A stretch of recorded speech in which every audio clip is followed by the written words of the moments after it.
Hello everyone, Robert Rambles here, and welcome back to WoW Classic Vanilla, the Bloodsail Buccaneers server, and our Hardcore Priest playthrough.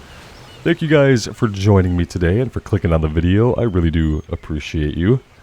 We're here to kill some Naga, mainly and most importantly.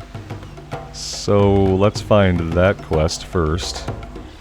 Naga at the Zoram Strand. That's what we need. How you doing? There is evil lurking here along the coast, undead. It is the resting place of the doomed city of Zoram, long destroyed and submerged beneath the seas, lost and nearly forgotten. Now the Naga have returned, and for what reason we do not know. But reason matters little. We must defend the land we have worked so hard to claim as our own. Return to me with 20 of their heads. 20 of their heads? I'm gonna put those in my bags. Hey, at least they stack. Be seeing ya. And troll charms. So those are a bit of a higher level. We could come back here and do some more stuff later. But I think all I want to do for now is to get this lower level quest taken care of. There's a fisherman over here. So interestingly, I saw today on Wowhead that in the data mining for patch 10.1 on the PTR, they are seeing indicators for hardcore servers and hardcore markers for characters. Blizzard is definitely going to try to co-opt the entire hardcore scene because I think they are starting to catch on, guys. There's probably too much potential money to be made for the big wigs at Blizzard to just ignore this, you know what I mean? Think about the time I've been having a great time, and Wrath of the Lich King was kind of getting dull for me, not gonna lie.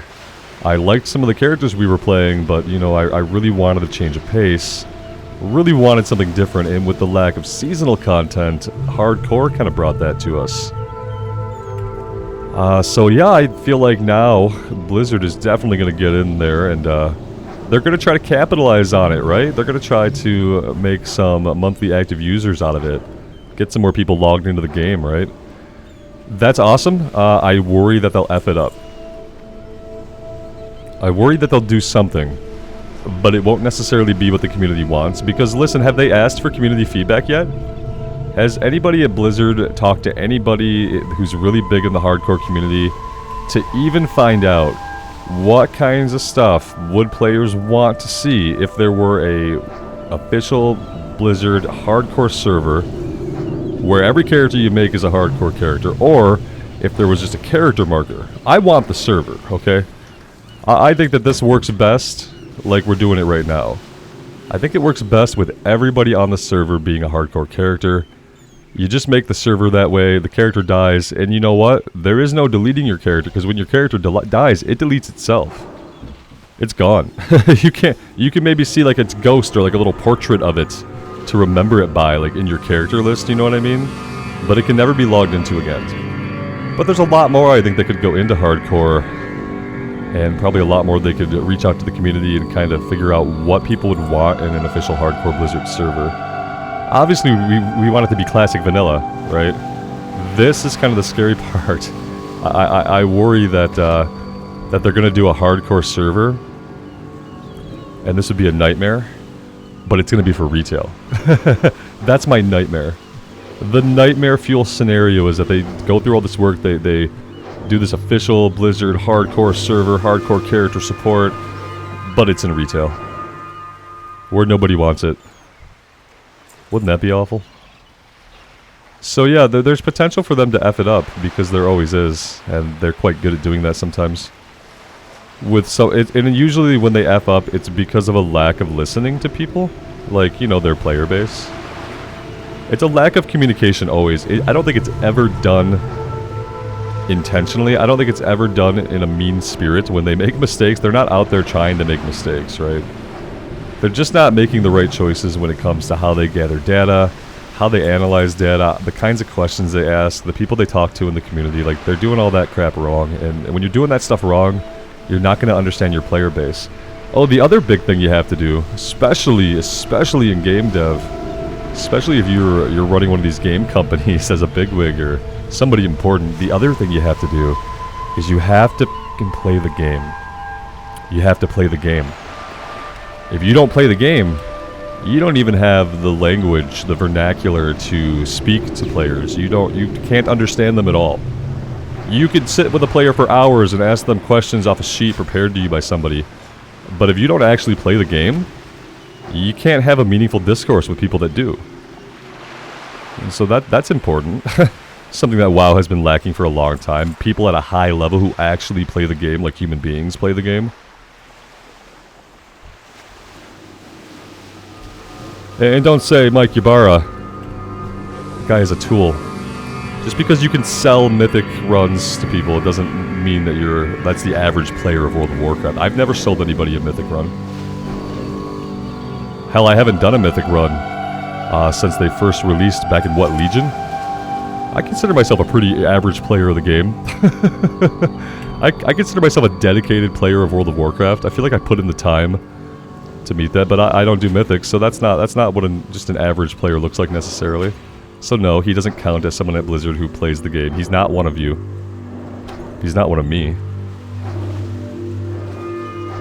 Anyway, so that's the skinny. Markers for hardcore support by Blizzard in the future. No details about how it's going to work, when it's going to work, if it's going to work. But I hope so. I'd like to try to stay optimistic. They make it hard. Obviously, Blizzard makes it really hard these days to stay super optimistic about their choices and their products. But I'm trying. I want to give them the benefit of the doubt. You know what killed it for me was when they let Season of Mastery die right out of the gate. It's like they let the horse out of the gate. They slit two of its arteries in its leg and they let it out the gate. That's what they did with Season of Mastery. They made a bunch of... It's not even that, you know what? It's like they fed the horse a horrible diet for the months leading up to the race, you know? Just got him all fat and bloated for weeks and then let him go run.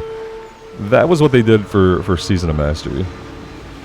Because of their lack of actual information gathering, and their lack of actually playing the game, and their lack of actually understanding the people who play the game and the ways in which they play the game, because of all those things, Season of Mastery was doomed to fail right off the start. You know, the biggest sign was pairing up a year-long season with an experience boost.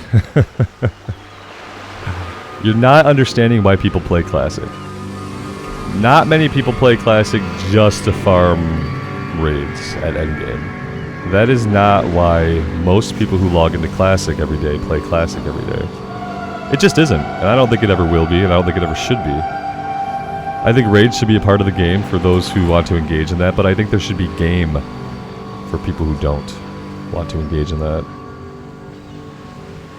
But yeah, those are some of my thoughts. We'll have to wait and see. Like I said, cautious optimism, but also very skeptical. I've become so cynical in my old age, and their choices and things that have actually happened, you know, haven't helped that. The worst thing is trying to be optimistic and then watching everything that actually happens push you towards a more realistic and pessimistic mind state. You're like, am I supposed to fight against it? Am I supposed to just be blissfully ignorant and keep pretending like everything is going to be great? When am I allowed to acknowledge that, you know, that it's been kind of shit here in WoW for a while due to like just lack of communication and support? I thought the community council was supposed to mean big things for how Blizzard interacted with its players, but it hasn't. It's the same crap. It's the same useless gestures of reaching out, and it's like even when they do reach out, I really do. It's just a lack of people that work there at a high level, playing the game every day like normal humans. You gotta play the game every day to understand the people who play the game every day. You can't sit in an armchair behind a computer and say, well, I'm too busy making the game to play it. No. If you're not playing the game, you have no fucking business making the game at all. And if you're going to tell me you are too busy making the game to play the game, you need to get out. Yeah, you got to get out. Because there's no way that if you don't play every day, you're going to understand the people who do and what they want to see and what they like to do in the game.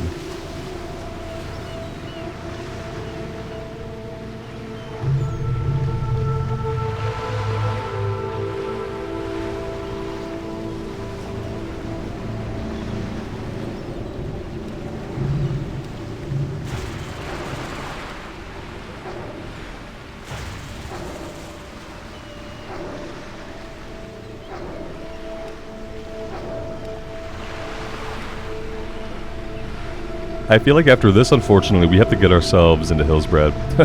Well, we had a couple of quests go gray here that that didn't have to happen that way, but it did. It's completely my fault for being inattentive, and I've had a really busy weekend that I'm not putting behind me. This is Monday today, so weekend's over, but it was a really crazy one, and I just didn't get the time to log in and play like I usually do or like I wanted to, so I'm kind of a little bit out of sorts still, but starting to sink back in now and figure out where we're at and where we have to go next. And I think as for where we have to go next, it's going to be at least putting our toes into Hillsbrad to unlock the flight point, get some of the intro quests in our quest log, stuff like that. But I knew that if I didn't do this quest, that we would certainly lose it pretty soon here, or at least these guys would end up being worth no kill experience by the time we got around to it. It's the lowest level quest here, I think. Everything else is going to be good for a while. We have the Ashenvale Hunt. That has no descriptions about it, which is a little weird. And even Satyr Horns is still level 26, and Satyr Horns is kind of like my standard of when I come to Ashenvale and start really working on stuff, is whenever I can do Satyr Horns. Because then we'll do Satyr Horns and we'll have the Demon Kill quest and Elite... Well, we won't be able to do the Elite quest. We'll have the Demon Kill quest, at least. And then on this side of the zone, there's Gnarlpine stuff that we can do, and we'll get some Troll Charms. We have some stuff here to do that's going to be worth doing, but getting going in Hillsbrad first is probably a little bit more important if we don't want to keep losing those breadcrumb quests.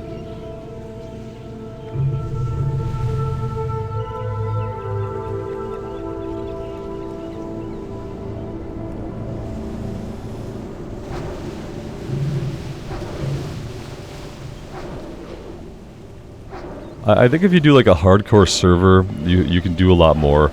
I want to see like newness, and I don't want it just to be a hardcore server where you make a character and it makes you a hardcore character. When you die, you delete. I want there to be a little bit more to it.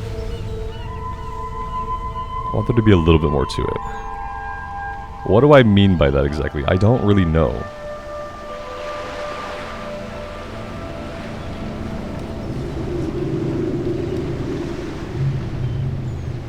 I don't really know what I mean by that.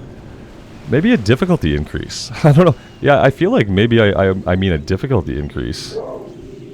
That could be something.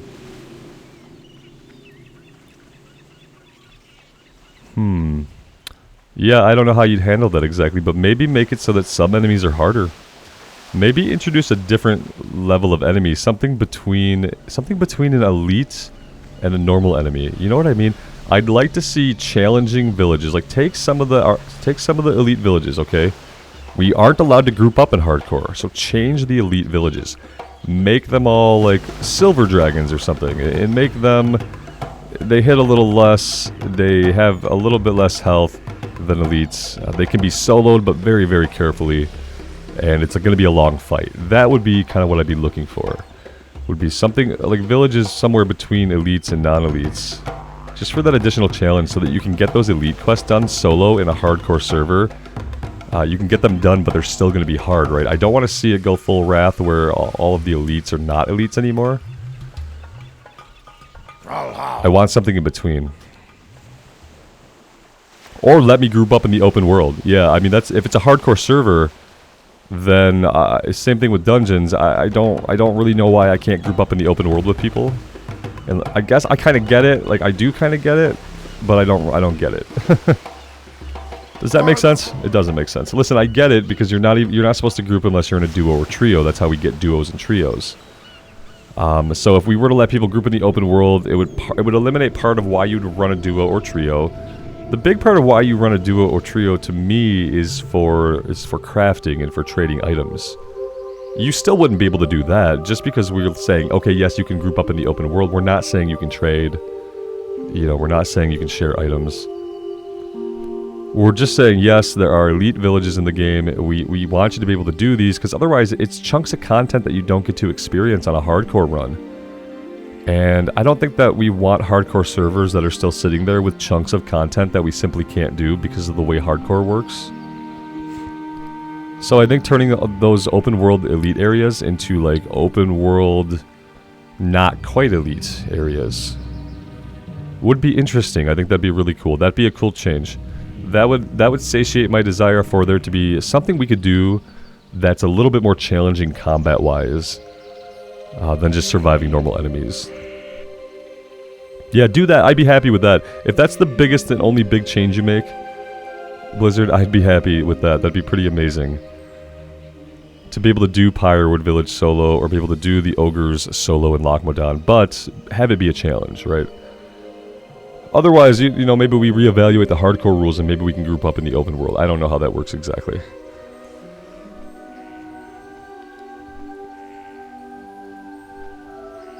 But I am interested in all this stuff, and I'm interested to know what would you guys want to see Blizzard do as far as how to support a hardcore server.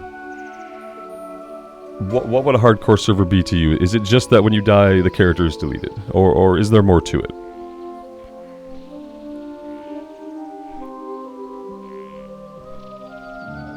I like the linked guilds. Obviously, I'm not a fan of the chats. But that's because, you know, I'm on YouTube. So I don't like putting people's personal chats up on YouTube at all.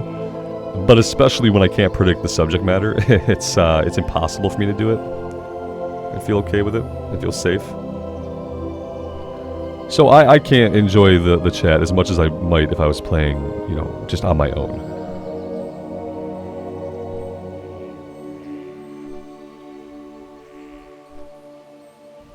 But I do like the idea of the linked guilds. Also, I saw somebody say something, you'd probably want a hardcore server to be cross-faction. In that way, it would eliminate some of the griefing, right? It would eliminate some of the PvP griefing. Yeah, make it cross-server.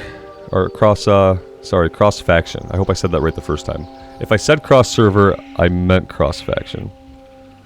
Sometimes my brain fires the wrong neuron. If I didn't say it also, we're heading back over to Orgrimmar so we can get on the Zeppelin. That's the only way to get back right now to Eastern Kingdoms. Yeah, I think make it cross-faction so that, you know, the guilds can be what they need to be. Everyone can work together to survive the brutal world of Azeroth, right? Season of Brutality. Oh man, Azshara, what a beautiful zone Azshara is. That, like, do we ever get to quest in Azshara? I think in the level 50s there are like 3 quests to do here. I remember searching for these rune stones. I remember looking for rune stones.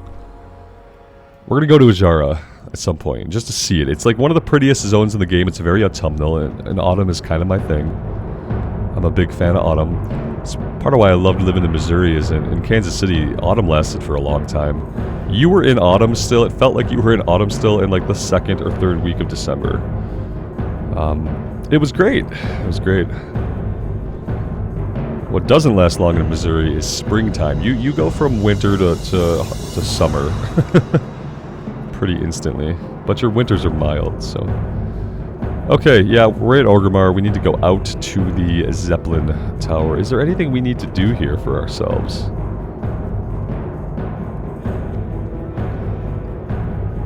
Tailoring's getting maxed out. Let's go visit the tailoring trainer. I would hate to miss this opportunity to fix that. And we are right here, so... Tailoring and skinning also is maxed. We're going to take care of both of those things essentially in the same exact place. And then we'll head out to the Zeppelin. How's that sound? If it doesn't sound good, I urge you to go down to the playhead and skip forward a couple minutes. And then you'll be there. You'll be where you want to be. Don't let me keep you here in this moment. Only I'm stuck here.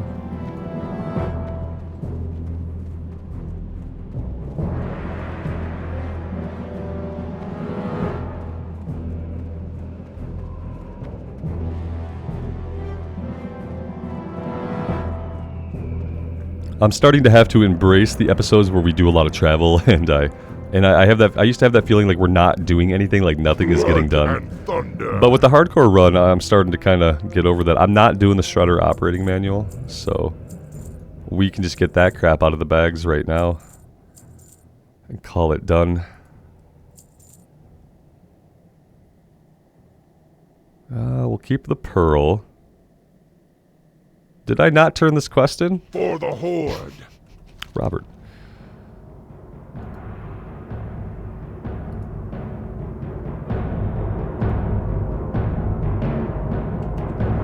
I've been talking too much today, obviously. I'll fly back out there on my own and get it turned in What later. do you need? I have just been shooting my mouth off Strength. way too much. So that's fine. Let's learn what we can learn here. Speak.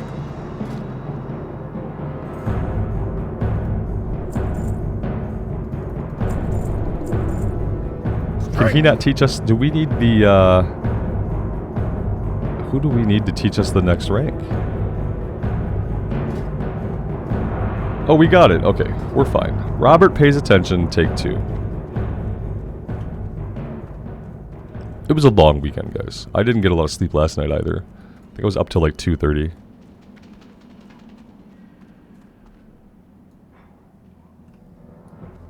And that is much later than I usually stay awake. Strength and honor. Strength. Okay, that should do it. Let's get ourselves out to the Zeppelin.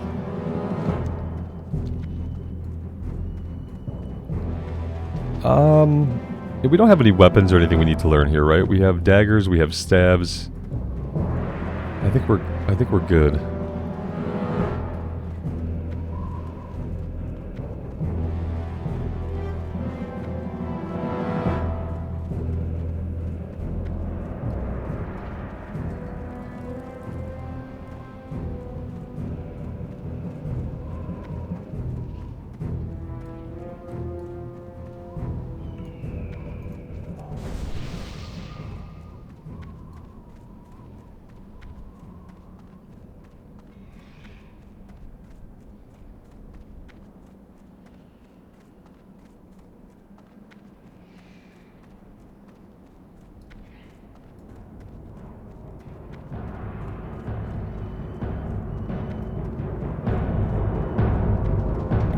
I want someone to think about the dungeon rule for hardcore. Because I think that the reason why the hardcore rules are the way that they are on Bloodsail Buccaneers is because they're kind of roleplay hardcore rules. So the idea of only being able to kill a boss one time, that's a roleplay thing. To me, it can be a hardcore run and not have that roleplay element to it. And I don't know if maybe someone wants to look at that. So that, you know, we can maybe run dungeons more than once. I don't know. Would that imbalance it? I don't think so, because listen, every time you step into a dungeon, you're putting your life on the line. And in a dungeon, you have to trust the other people that you're with. You know, it's not just you. It's anybody can get you killed. So I feel like, you know, let people do dungeons. If they want to do dungeons, let them dungeon. That's what I say.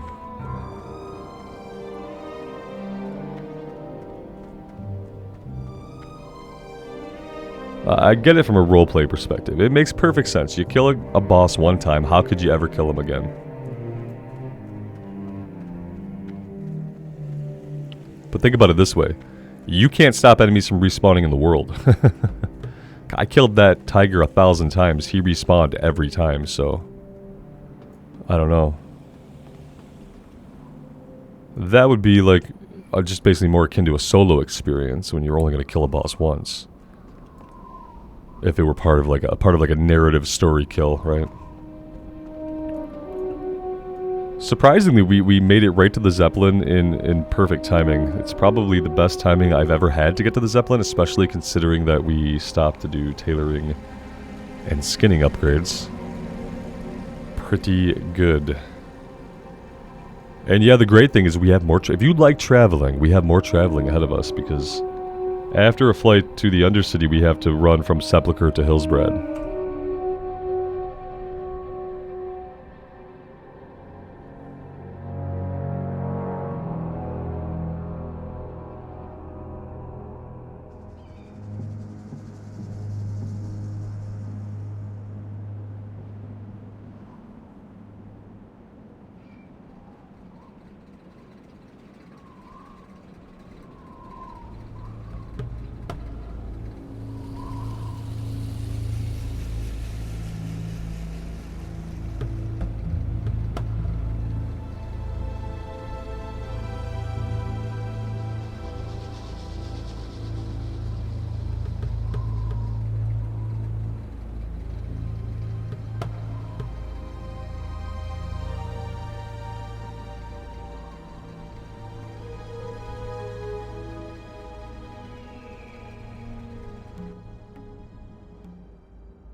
Alright, we are gonna sit tight here.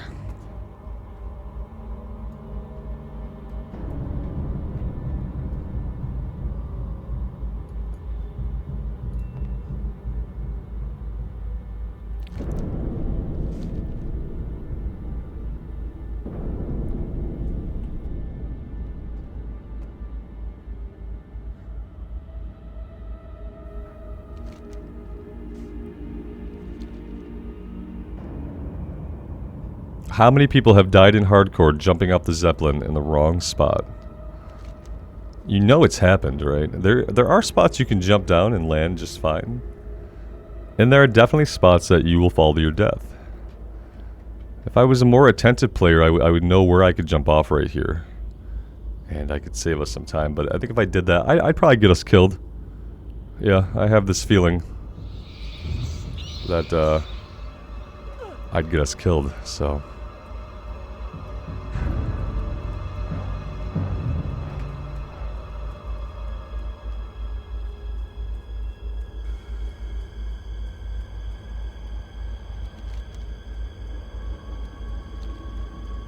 We do have a breadcrumb here in the Undercity also. It's gray at this point, but we can still turn it in.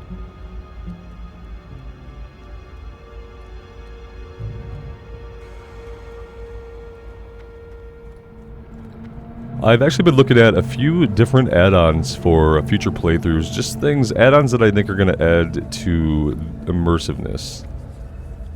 And I guess I kind of run them by you guys and maybe have a little dialogue about them. The first one I'm thinking about is called Dynamicam. Some of you guys have recommended this one to me. I looked a while ago, but at the time I didn't think there was one for Classic. I thought it was only a retail thing. But it kind of changes some of the viewpoint of the camera, it feels like. It's kind of like an action cam over the shoulder a little bit. I'd like to play with it. I'd like to experiment with it. I'm really all about anything that feels like it could add immersion to the game and freshen things up at the same time. Like maybe if it freshens the experience up, it's worth trying it out. So Dynamicam is one of them. Obviously, we can keep... There's also, I think it's like as an alternative to the immersion add-on, we could do Storyline. Storyline to me looks like it plays the quest dialogue out, kind of how Guild Wars 2's little cutscenes play out, with the characters kind of standing in a frame facing each other. That's a little bit of what it looks like. So that could be an interesting change to, we've been running with immersion for a while and that's been fine, but maybe we'll try Storyline a little bit and see if we like it or hate it. I feel like it's one or the other, right? From looking at it, how I see it, we'll either know that we like it or hate it pretty quickly. Okay. Anything else we need to do here? Book of Priest Trainer, Devour... Oh, we need to get Devouring Plague. Okay, yeah, let's look into this here. I'm glad that we're here in this case. So, Dynamicam, Storyline, and what was the last one? Narcissus. This just changes... It looks like it changes the character frame. And just makes it pretty cool looking. And it also like kind of highlights your armor a little bit more. You can kind of see from like a slightly different angle. It's basically a new UI for the character frame. With some more details about the character, I think, laid into it.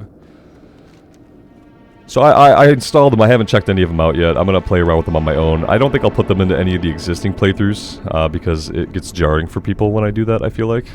Even when I change questy options, sometimes people get annoyed in the comments. I wish it would all stay the same. I wish it could stay the same too, but part of life is evolution, and part of life is change. So sometimes we change, and a lot of times when we change, it ends up being for the better. Even if in retrospect it makes us seem like a, like we're being disingenuous with our previous statements. Sometimes a hypocrite is just a person in the process of change. And you,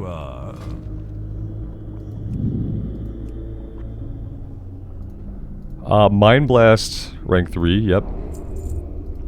Smite, rank 4, yep. Heal 2, And that should be all we need. And then the quest must be inside here?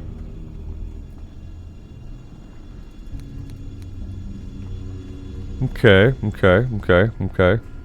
Yep. What do you require? Victory for... Here we go. Yeah, not at all where Questy says that she is. Not at all where it is. I am forsaken. I would teach you Devouring Plague if you feel you are prepared, Rambles. A spell of no small power. It will aid you in your coming battles. Practice it. There will be tests later. Embrace the shadow. Oh, we just get it. Devouring Plague is different in vanilla, isn't it? Afflicts the target with a disease that causes 152 shadow damage over 24 seconds. Damage caused by the Devouring Plague heals the caster. No, this is does every priest get this, or is this an undead specific thing? 132 over 18 seconds, 152 over 24, so a little bit less damage per second than Shadow Word paid. 215 mana, which is a lot of mana, but it also heals us. Yeah, this is amazing. Like, what? I didn't think we were getting any Devouring Plague. So, yeah, I'm stoked about that. Actually.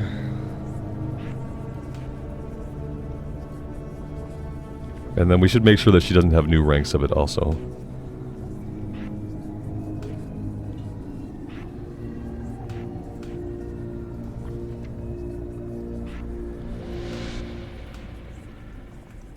What will you require?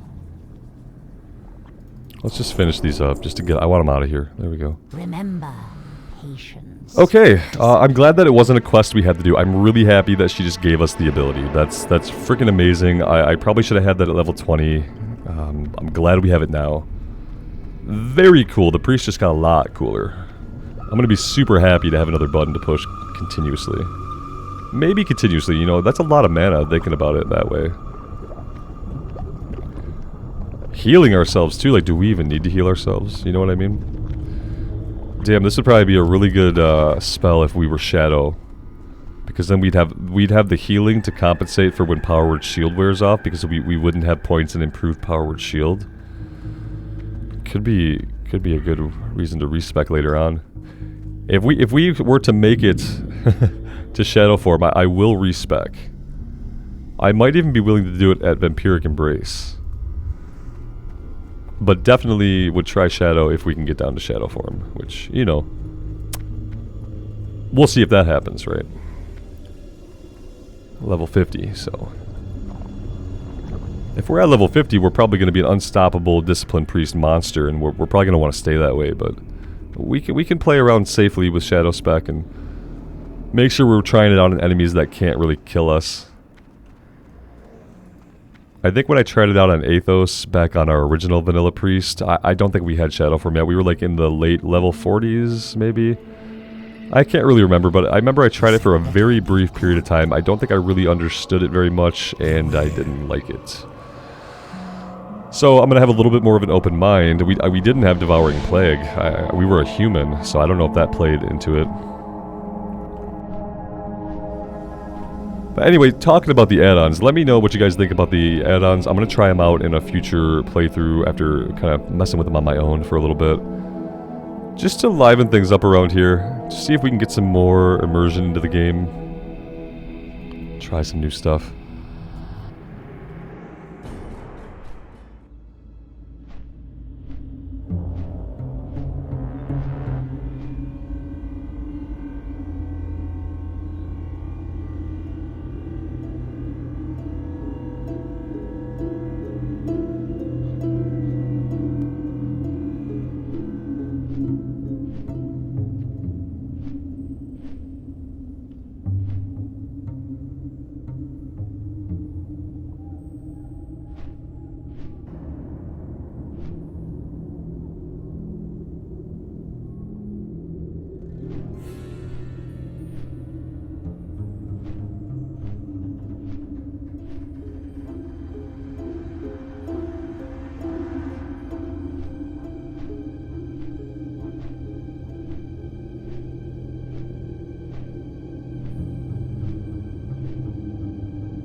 Now we still have the Weaver to do, so I guess we should maybe go do that, right?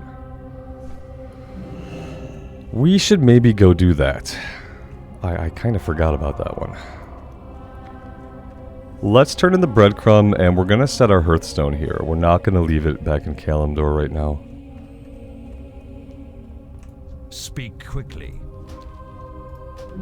Especially not Sunrock Retreat. I don't know when or if we'll be going back there. Is it? Before you launch an assault on Fenrir Isle, report to High Executor Hedrick. He'll have additional information or equipment you'll need. Trust no one. Okay, we're going back to Fenris Isle as well, it looks like. Didn't really see that coming.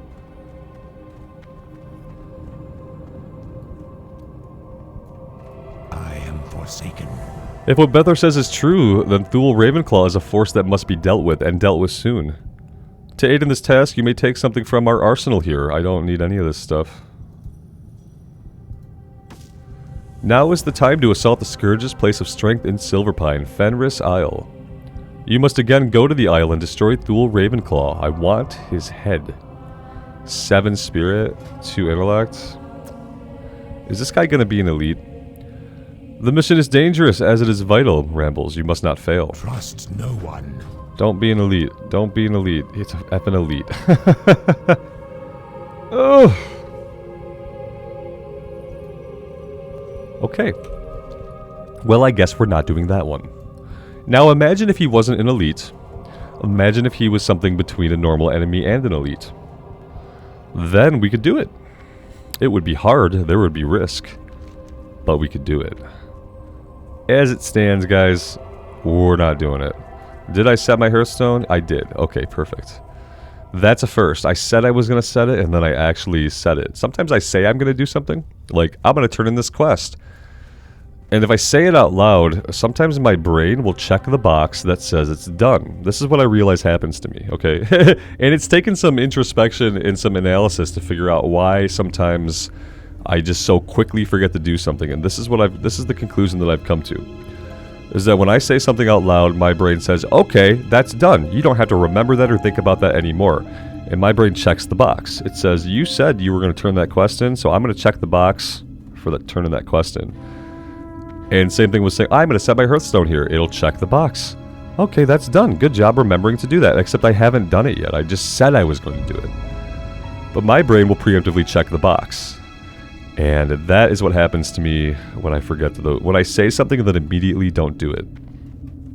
It's because some part of my brain says, okay, it's done. So I need to stop pre-narrating stuff like that. For the sake of actually remembering to do it, I should just keep my mouth shut and then talk about it when we're doing it.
Here we go. I'll throw this one at you guys too. I'll just throw a bunch of stuff at you guys today to think about and get some feedback on. I've been looking at this game called Last Epoch.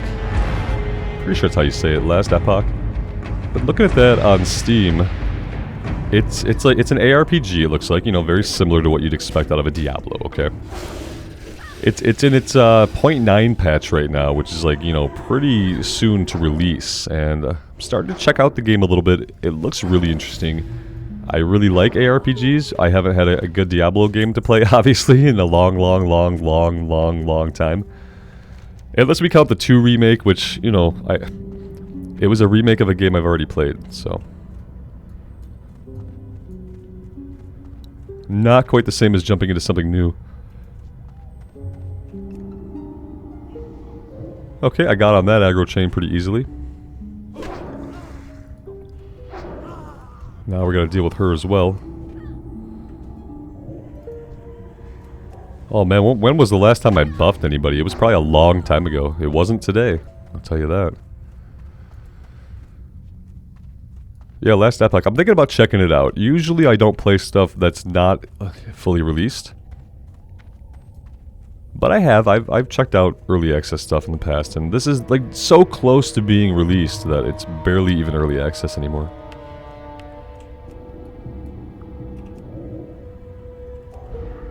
But I like what I saw of the class system. It seems like it has a really unique class system with some really good specializations and some classes that we here in WoW Classic are actually really familiar with, and I like the feel of a lot of their classes. And that's kind of like a make or break for me in ARPGs, is like, do I actually like how the classes feel? Lost Ark, kind of like the gameplay, didn't really like how any of the classes felt. They were just... I'm going to say something that's probably going to get me flamed. Okay, they were all a little bit too anime for me. Yeah, I like more traditional stuff. I like being able to play a druid. You know, it was a different universe, right? I shouldn't say it was too anime for me. It was too unique for me. How about that? It's my problem that I didn't really love the classes in Lost Ark because they were amazing, creative, inventive, fun, cool-looking classes, okay? The classes were great. Just they weren't for me. That's all I'm saying. Please nobody flame me about how awesome the Lost Ark classes are. I know that they are like visually stunning and very unique. But when I play an ARPG, I guess I kind of like a more classical fantasy world, and I like having the druid and the paladin, the warrior, the rogue, the wizard. That's kind of what I'm in for, you know? I'm in for that stuff. That's where I get my immersion. Well, damn. This is going to be interesting. What do we want to do here first? Kill somebody, obviously.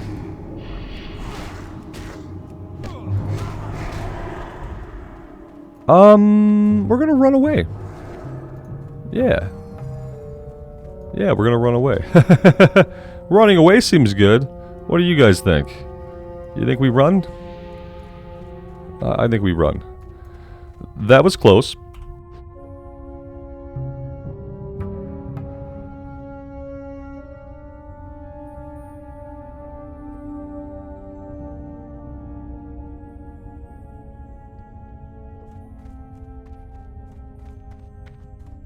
Alright, let's work our way back in. Maybe we clear a little bit more on the outside this time.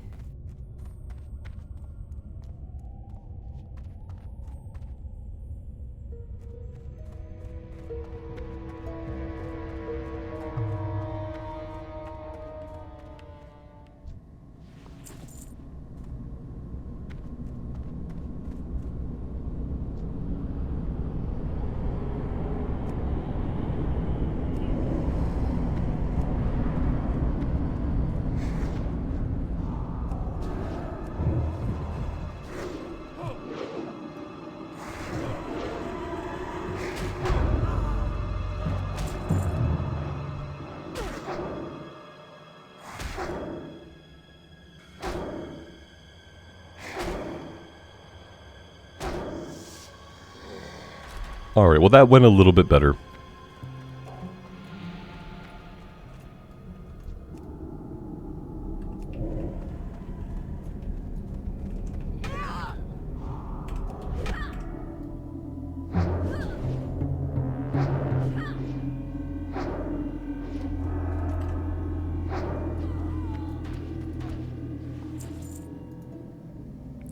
Three stamina, 1 intellect boots. What are we wearing on our feet? We are wearing something a little bit better than that, actually. Made by us, so...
I could Hearthback. That was kind of the reason why we set the Hearthstone there to begin with, wasn't it?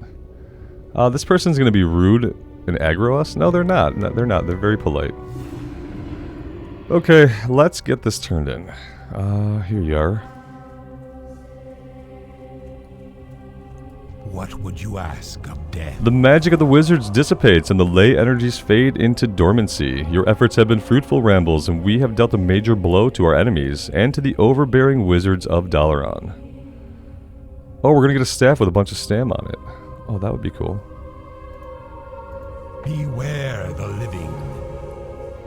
Yeah, we were going from 4 stam to 7 stam, so yeah, that's awesome. I appreciate that. Okay, guys, here's the thing. I'm going to take a break here, and we will start off on our journey into Hillsbrad next time. We're going to drop Fenris Isle. That's gone. Husband's Revenge. I don't know where this is.